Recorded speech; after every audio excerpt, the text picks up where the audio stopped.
কে বলেছে আমি যাই রান্না করি? তাতে তোর কি দরকার আছে? যা ঘরে গিয়ে পড়তে বস। পড়াশোনার কোনো নামগন্ধ নেই, সারাদিন শুধু দুষ্টুমি। রাত হলে আমার পিছনে পিছনে। হ্যাঁ, পড়াশোনা করতে হবে না নাকি? পড়াশোনা করতে আমার একদম ভালো লাগে না। তুমি আমাকে পড়াশোনা ছাড়া অন্য কাজ দিতে পারো না, সেটা আমি খুব ভালোভাবেই করতে পারবো। এইসব কি কথা হচ্ছে শুনি? এত ছোট মানুষ এখনই পড়াশোনা করতে ভালো লাগছে না বলছিস? মেয়েরা একদম হাড্ডি গুড্ডি গুঁড়ো করে দেবো।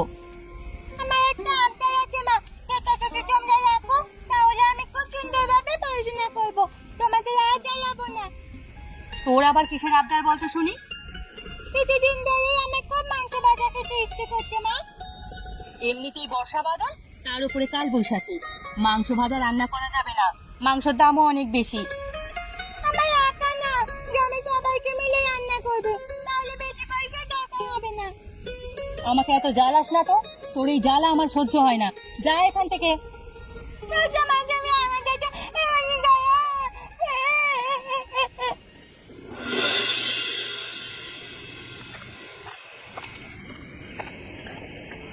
কি গো, আজকাল তুমি আসতে এত দেরি করো কেন? অন্য সব সময় তো তাড়াতাড়ি চলে আসো, এত দেরি করে আসলে হবে? আমি আর মেয়েটা যে বাসায় একা থাকি, সেটা তো তুমি বুঝতে পারো না। কি হয়েছে তোমার? মেজাজটা আজকে এরকম খারাপ কেন? আমাকে বলো না। প্রতিদিন তো আসলে খুবই ভালো ব্যবহার করো, আজকে তো দেখছি খারাপ ব্যবহার করছো। তুমি এত দেরি করে আসলে কেন সেটা আগে বলো, তারপর আমি আমার কথা বলছি। আরে বাবা, কাজ করেছি পরশুদিন, সেই কাজের টাকা এখনো দেয়নি। আজকে সন্ধ্যে থেকে বসে রেখেছে, মাত্র কাজের টাকাগুলো হাতে পেলাম, চলে আসলাম। এখন বলো তোমার মেজাজ খারাপ কেন? মেজাজ তো খারাপ থাকবে, মেয়েটা আমার না খেয়ে ঘুমিয়েছে কাঁদতে কাঁদতে। মেয়েটা আবদার করেছে গ্রামের সবাইকে নিয়ে এই বৈশাখের মধ্যে সে মাংস ভাজা খেতে চায়। অত টাকা তো আমার কাছে হবে না। মেয়েটা না খেয়ে ঘুমিয়ে গেল, খুবই খারাপ লাগছে। এত টাকা হবে না সেটা আমি বলেছি, মেয়ে বলছে সবাইকে নিয়ে খাওয়ার জন্য, তাহলে পয়সা কম লাগবে। মেয়ে কিন্তু খারাপ কিছু বলেনি, তুমি চাইলে একটা আয়োজন করতেই পারো। আচ্ছা ঠিক আছে, সকালে আমি সবার কাছে বলে দেখব, যদি সবাই রাজি হয় তাহলে করব। তুমি চিন্তা করো না, মেয়ের আবদার আমি রাখবো।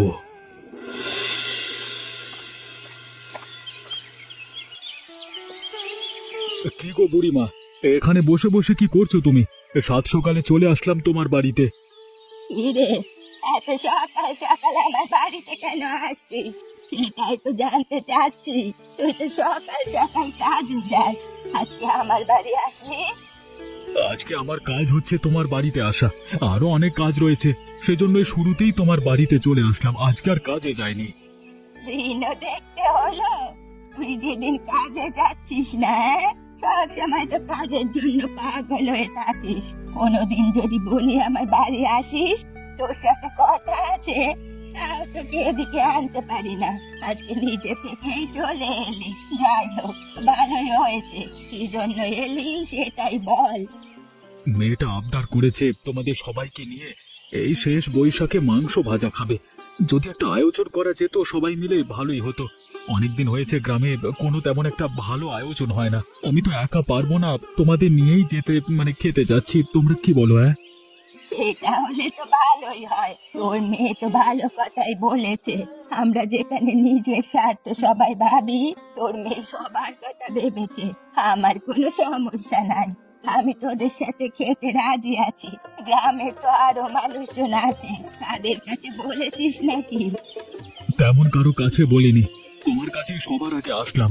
তুমি যদি রাজি হও, বাকি মানুষ এমনিতেই রাজি হয়ে যাবে, সেই জন্য সবার আগে তোমার এখানে আসলাম। আস্তে আস্তে সবাইকে জানিয়ে দেব। তুমি আছো, তুমিও জানবে, তোমার কথা কেউ ফেলতে পারবে না। মানুষের তো অবশ্যই দরকার হবে, তাহলে চল তপনের দোকানে যাই, মাংস নিয়ে আসি, ওকেও ব্যাপারটা বলে আসি। কিরে তপন, তাজা মাংস আছে নাকি তোর? তাহলে আমাদের অনেক পরিমাণে মাংস লাগবে, এবার কিন্তু ভালোই ব্যবসা হবে তোর। আমরা কিন্তু বিশাল বড় আয়োজন করছি, মাংসের দাম কিন্তু কম নিতে হবে, এই বলে রাখলাম। তোমাদের দেখেই তো আমি খানিকটা অবাক হয়ে গেছি। এত বাজার কিসের জন্য? কিসের এত আয়োজন হচ্ছে? আমাকে তো বললে না, আমি তো কিছুই জানি না। আমরা যে কোনো আয়োজন করলে তুই যে সবার আগে থাকবি সেখানে, সেটা আমি জানি। আমি বললে সেজন্য তোর ব্যাপারটা তেমন একটা ভাবিনি। তো এখন তোর কাছে মাংস নিয়ে আসলাম, বাজার করে নিয়ে আসলাম।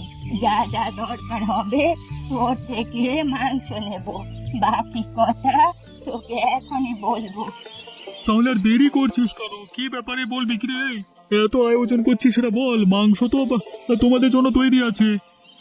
আমার বাড়িতে গ্রামবাসী সবাইকে নিয়ে শেষ বৈশাখের দিকে একটা ভাজা মাংসর আয়োজন করতে যাচ্ছি আর কি। মানে আয়োজন হবে, ভোজ হবে, সবাই মিলে খাবে, গ্রামবাসী সবাই সেখানে থাকবে। সেটা হলে তো ভালোই হয়। অনেকদিন হয়েছে গ্রামে কোনো ভোজ হচ্ছে না। একসাথে সবাই বসে যে একটু আনন্দ করব, খাবো, তাও তো হচ্ছে না। গ্রামবাসী সবাই রাজি আছে তো? সবার কাছে খোঁজ নিয়েছো? সবার কাছে বলেছি। তুমি এখন মাংসগুলো দাও, বিকেলে রান্না হবে।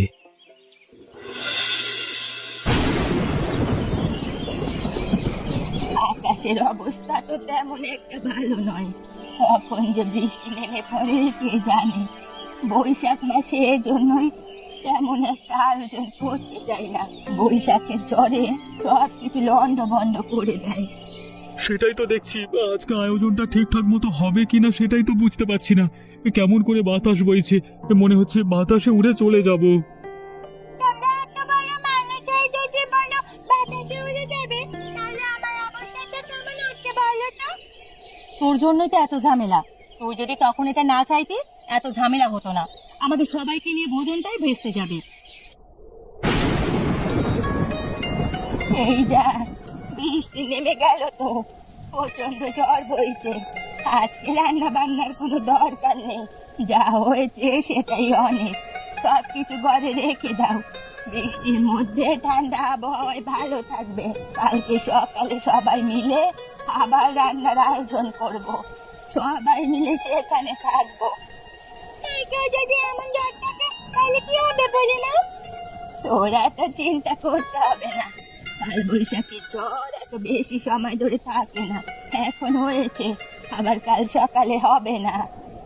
এই বৈশাখ মাসের ঝড়টা যে করতে এলো, যার জন্য আমার মাংস ভাজা খাওয়া একটা দিন দেরি হয়ে গেল। হয়েছে, একদিন দেরি হলে তেমন কিছু হবে না। আরো জোরে বৃষ্টি নামার আগে যে যার বাড়িতে চলে যাও, ঝড় তো বইতেই আছে।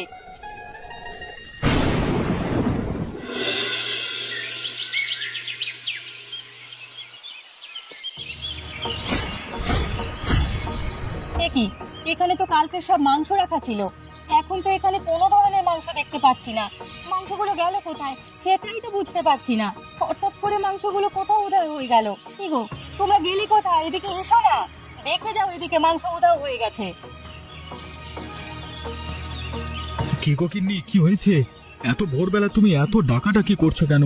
মাংস তো আরো পরে রান্না হবে, গ্রামবাসী কেউ আসেনি, তার আগেই তুমি এত চেঁচামেচি শুরু করে দিয়েছো। সারা রাত ঝড় হয়েছে, ভয়ে ঘুমাতে পারিনি। সকালে একটু মেয়েটা ঘুমিয়েছে, তাও তো তোমার জন্য পাচ্ছে না। রাখো তোমাদের ঘুম, এদিকে যে বিশাল বড় সর্বনাশ হয়ে গেছে সেটার খেয়াল আছে তোমাদের? এখানে যে মাংস রেখেছিলাম, সেই মাংস তো এখন এখানে দেখতে পাচ্ছি না। মাংসগুলো কোথায় গেল সেটাও তো বুঝতে পারছি না। এসব তুমি কি বলছো? গ্রামের সবার টাকার মাংস, মাংস কিভাবে উধাও হয়ে গেল? কোথায় রেখেছিলে তুমি? আমি আবার কোথায় রাখবো? আমি তো এখানেই রেখেছিলাম। এখন তো এখানে কোনো ধরনের মাংস দেখতে পাচ্ছি না। কি করবো কিছুই তো বুঝতে পারছি না।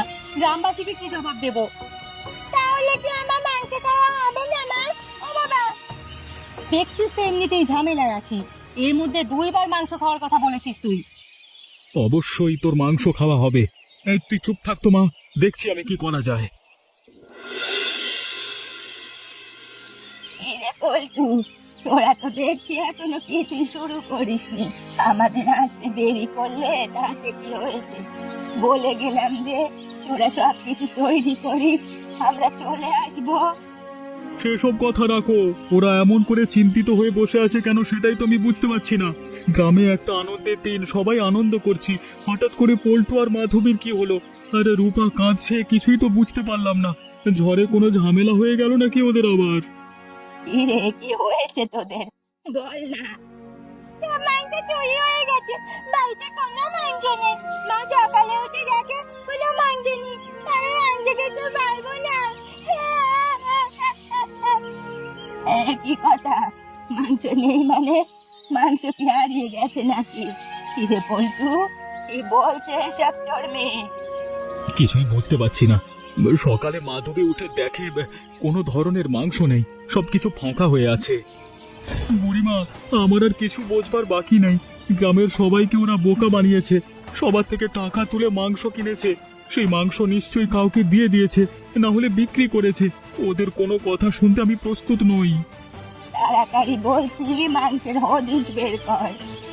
সত্যি বলছি, মাংস ছিল না, মা দেখেছে, আমরাও দেখেছি। ওদের মতো চোরেদের সাথে আমাদের কোনো সম্পর্ক থাকতে পারে না। ছোট লোক টাকার মাংসগুলো খেয়ে নিয়েছে, না হলে বিক্রি করে দিয়েছে। চল এখান থেকে সবাই চল, এরপর থেকে ওদের সাথে কেউ আর কথা বলবি না।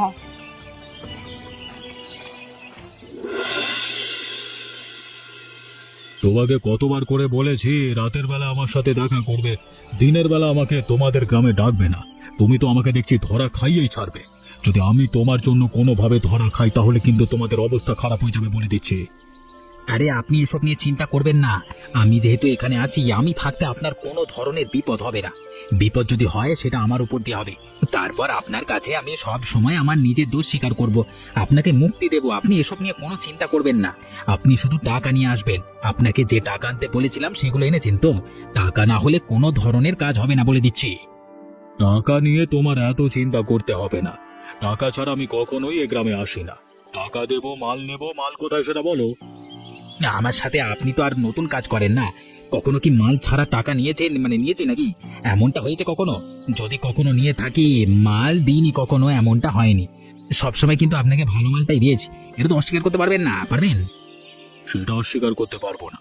তোমার সাথে যে লোকজন আছে তাদের নিয়ে আজকে রাতে আবার একটা কাজ করে ফেলো, কালকে শহরে ফিরতে হবে। আচ্ছা ঠিক আছে, আপনি চিন্তা করবেন না, আমি কাজ করে দেব। কিরে সনাতন, তোকে তো আমি হেরিকে লাগিয়ে খুঁজেও পাচ্ছি না মাঝে মধ্যে। কোথায় যে তুই উদা হয়ে যা সেটাই তো বলতে পারছি না। এভাবে কাজ করলে হবে নাকি? ওদিকে শহরের বাবু, আপনার বাবু চলে এসেছেন। আজকেই তার সমস্ত কিছু লাগবে। টাকা নিয়ে এসেছেন, যতক্ষণ না মাল দেবে ততক্ষণ তিনি টাকা দেবেন না। তোর কি কোনো প্রয়োজন নেই নাকি? নাহলে তোর যদি প্রয়োজন না থাকে, আমি একটাই কাজ করব, তোর কোনো সমস্যা নেই, সম্পূর্ণ টাকাটা আমি নেবো। আরে সেটা আবার আমি কখন বললাম? আমার তো অবশ্যই টাকার প্রয়োজন আছে। দুদিন ধরে শরীরটা ভালো ছিল না, সেজন্য কাজে যেতে পারি না। আজকে অবশ্যই তোমার সাথে আমি কাজে যাবো। ইতিমধ্যে আমি তৈরি হয়ে নিয়েছি। তাহলে তো এবার তুই একটা ভালো কাজই করেছিস। এত তাড়াতাড়ি যেহেতু তৈরি হয়ে গিয়েছিস, তাহলে আর আমাদের দেরি হবে না। রাত অনেকটা হতে চললো। কাজটা শেষ করে ভোর রাতের মধ্যে ফিরে আবার রামনাথ বাবুকে সবটা বুঝিয়ে দিতে হবে। তিনি সকালেই গ্রাম ছাড়বেন, আবার পরে আসবেন। কোনো ধরনের সমস্যা হবে না। আমরা কি করছি না করছি কেউ সেটা আন্দাজ করতে পারবে না। আমাদের উপর কেউ সন্দেহ করবে না। রামনাথ বাবু শহর থেকে আসেন, তিনি চাইলে রাতের নয় দিনেও যেতে পারবে। আগে দেখি কেউ সন্দেহ মনে করবে না। সবাই বিরাট বড় অফিসার মনে করবে রামনাথ বাবুকে। রামনাথ বাবু কি করবে না করবে সেটা তার ব্যাপার। সব নিয়ে আমাদের কোনো মাথা ব্যথা নেই। আমরা টাকা পেলেই হলো। তাড়াতাড়ি এখনই চল, কাজটা শেষ করে তার ওখানে যেতে হবে। আপনাকে বলেছিলাম না, আপনার সকল কাজ আমরা ঠিকঠাক ভাবে করব। আপনি শুধু আমাদের জন্য টাকা তৈরি করে রাখবেন। সকল কাজ সব সময় করে দেব, কোনো রকম চিন্তা করতে হবে না। এক তড়িতে আমরা সকল কাজ করে দিতে পারি। তোমাদের কাজ দেখে ভীষণ ভালো লেগেছে। এর আগেও প্রতিবার তোমরা আমার জন্য কাজ করেছো, এবারও করে দিলে তোমরা আসলে কাজে ছিলে দুজনে। এবার আমি খুশি হয়ে তোমাদের জন্য আরো বেশি কিছু টাকা নিয়ে এসেছি, সেগুলো তোমাদের এমনিতেই দিয়ে দেব। আমার হাতের এই ব্যাগ ভর্তি সকল টাকা তোমাদের। তবে তার আগে কথা আছে, আবার জিনিসগুলো কোথায়? আপনার এই গাড়িতেই তো সবকিছু ভরে দিয়েছি। এত কষ্ট করতে হবে না। এখানে এনে রাখলে তারপর একটা ঝামেলা হয়ে যেত। সবকিছু আগে আমরা গুছিয়ে দিয়েছি, সবকিছু আপনার গাড়িতে ভরা আছে। আপনি শুধু এখান থেকে চলে যাবেন তাহলেই হলো। আর বলে যাবেন কবে আবার আসবেন, কবে আপনার লাগবে আবার মাল। সমস্যা নেই, আমি আগেই তোমাদের খবর জানিয়ে দেব। তোমাদের আগে থেকে খবর জানালে তোমরা সবকিছু তৈরি করে রাখবে, আমি এসে সবকিছু নিয়ে যাব। আচ্ছা ঠিক আছে, আপনার যখন যা প্রয়োজন হবে আমাদের জানিয়ে রাখবেন, আমরা সব কিছু করে দেব। আপনার কোনো সমস্যা নেই, নির্দ্বিধায় এখানে আসতে যেতে পারেন। এখন আপনার জিনিসপত্রগুলো আপনি নিয়ে চলে যান, আমাদের টাকা বুঝিয়ে দিন।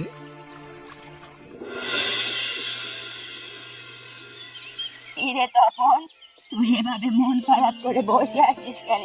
কিছু হয়েছে নাকি তোর? দিনকাল কেমন একটা ভালো যাচ্ছে না, কোত্থেকে কি হয়ে যাচ্ছে কিছুই তো বুঝতে পারছি না। সেই জন্যই আমার অবস্থা খারাপ হয়ে গেছে, ব্যবসা বাণিজ্য ভালো চলছে না। আমারও তো একই অবস্থা। কিছুদিন ধরে বাড়ির হাঁস মুরগি সবকিছু ঠিকঠাক পাচ্ছি না। মনে হচ্ছে কেউ চুরি করে নিয়ে যাচ্ছে। এসব কি করছে বলতো? কিছুই তো বুঝতে পারছি না। অনেক সমস্যার মধ্যে দিয়ে যাচ্ছি, একদম অতিষ্ঠ হয়ে গেলাম। এসব তুমি কি বলছো বুড়িমা? আমারও তো একই অবস্থা। কদিন আগে আমার গরুটা চুরি হয়ে গেল। বাসায় মাংস রাখলে আগের মতো ঠিকঠাক মতো হিসেব পাচ্ছি না। মাংসর ব্যবসায় লোকসান হয়ে যাচ্ছে। এমন লোকসানের আগে কখনো যায়নি, হঠাৎ করে কি যে হয়ে যাচ্ছে কিছুই তো বুঝতে পারছি না। হঠাৎ করে গ্রামে হলো কি? তারা এমনটা করছে, কিছু তো করা দরকার। কে যে করছে কিছুই বুঝতে পারছি না। কিছুই তো বুঝতে পারছি না। তবে পল্টুর সাথে তো গ্রামের কেউ কথা বলে না। ওরা কিভাবে চলে সেটাই তো বুঝি না। টাকা পয়সা পায় কোথায়? আমার মনে হচ্ছে ওরাই এমনটা করেছে।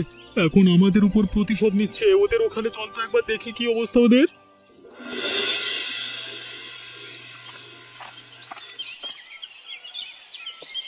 ফিরে পড়তো এ খবর, কেমন চলছে তোদের দিনকাল? আমাদের দিনকাল কেমন চলছে তা জেনে তোমাদের আর লাভ কি? তোমরা তো আমাদের সাথে কথা বলো না। আজকে আবার কি মতলব নিয়ে আমাদের এখানে এসেছো সেটা বলো। নিশ্চয়ই তোমাদের অন্য কোনো মতলব আছে, সেটা তোমাদের দেখেই বোঝা যাচ্ছে। তোমাদের দিনকাল কেমন চলছে সেটা জানতেই আমরা এখানে আসলাম। গ্রামে কি হয়ে যাচ্ছে সেসব সম্পর্কে তোমরা মনে হচ্ছে ভালোই জানো। আমার হাঁস মুরগি চুরি হচ্ছে, ওদিকে তপনের গরু চুরি হয়েছে। হঠাৎ করে গ্রামে এত সব চুরি বাড়লো কিভাবে? তোরা কি এর সাথে জড়িত? কিছু জানিস? মুখ সামলে কথা বলবে বুড়িমা। এতদিন তোমাদের কিছু বলিনি, সেজন্য বেশি বার বেড়ে গেছো। কারা এমনটা করছে রাতে পাহারা দিয়ে দেখো, তা না দিয়ে শুধু শুধু আমার সাথে বক বক করতে এসো না। আমিও তোমাদের সাথে থাকবো। সবাই মিলে পাহারা দিই, তারপর দেখি কারা এমন করে। এটা কিন্তু বলতে একটা ভালো কথা বলেছে বুড়িমা। আমরা যদি সবাই মিলে গ্রামটা একটু ভালোভাবে পাহারা দিই, তাহলে কারা গ্রামে এমনটা করছে তাদের ধরতে পারবো। পল্টু তো বলছে এসবও জানে না। তাহলে কোন জায়গায় পাহারা দেওয়া যায় সেটা তো ওরা বল। আমি মনে করি নদীর এ পাশটা পাহারা দিলে ভালো হয়। অনেক সময় আমাদের এই পথ দিয়ে রাত বিরেতে বড় বড় গাড়ি যাওয়া আসা করে। গ্রামে তেমন কারো কোনো গাড়ি নেই, সেক্ষেত্রে আমরা এখানে পাহারা দেব। এটাই তো আমাদের গ্রামের চলাচল করবার প্রধান পথ। আচ্ছা আচ্ছা আচ্ছা আচ্ছা, ঠিক আছে, তাহলে সেটাই হোক। সবকিছু ঠিকঠাক মতো দিয়েছো তো তোমরা? কোনো সমস্যা হবে না তো আবার শহরে গিয়ে? যেন আবার ঝামেলা না হয়। এমনিতে অনেক ঝামেলা বেড়ে গেছে, যাতায়াতে অনেক সমস্যা হচ্ছে। জায়গায় জায়গায় পুলিশটাকে অনেক টাকা ঘুষ দিতে হয়। ওসব নিয়ে চিন্তা করবার কোনো দরকার নেই। যা যা চেয়েছেন সবকিছু গুছিয়ে দিয়েছি, আপনি নিশ্চিন্তে টাকা দিয়ে চলে যেতে পারেন। এই হচ্ছে তাহলে আসল কাহিনী। ওরা যেন কোনোভাবেই পালাতে না পারে, সব করে ধরে ফেলো। এতদিন যে আপনারা আমাদের দোষারোপ করে আসছিলেন, তার নমুনা তো এখন হাতে নাতেই দেখতে পেলেন। শুধু শুধু এতদিন আপনারা আমাদের সাথে খারাপ ব্যবহার করেছেন। এত করে বলেছি আমরা এসব করিনি, আমাদের কথা শোনেননি। আমাদের ভুল হয়ে গেছে, আমাদের ক্ষমা করে দাও পল্টু মাধবী। আমরা আসলে সবটা বুঝতে পারিনি, ভুল করে ফেলেছি। আমরাও ভুল করে ফেলেছি, আমাদের ক্ষমা করে দিন। আমরা আর কখন এমন কাজ করবো না, ছেড়ে দিন। দ্বিতীয়বার কতবার আবার এত বড় কাজ করবার সাহস দেখাবো না। এইবার মতো ক্ষমা করে দিন, ছোট করে করবো, এবার মতো ক্ষমা করে দিন। না না, তোদের আর ক্ষমা করা মোটেও উচিত হবে না। তোরা যে পাপ কাজ করেছিস এর কোনো ক্ষমা নেই। তোদের জন্য এই যে রূপা বাচ্চা মেয়েটা বৈশাখে মাংস ভাজা খেতে চেয়েছিল, তা তো খেতে পারিনি। উল্টে ওর পরিবারকে আমরা অপমান করেছি। হয় কেউ নিজের হাতে তুলে নিও না, সবাই ওদেরকে বেঁধে পুলিশের হাতে তুলে দিয়ে এসো, যাও।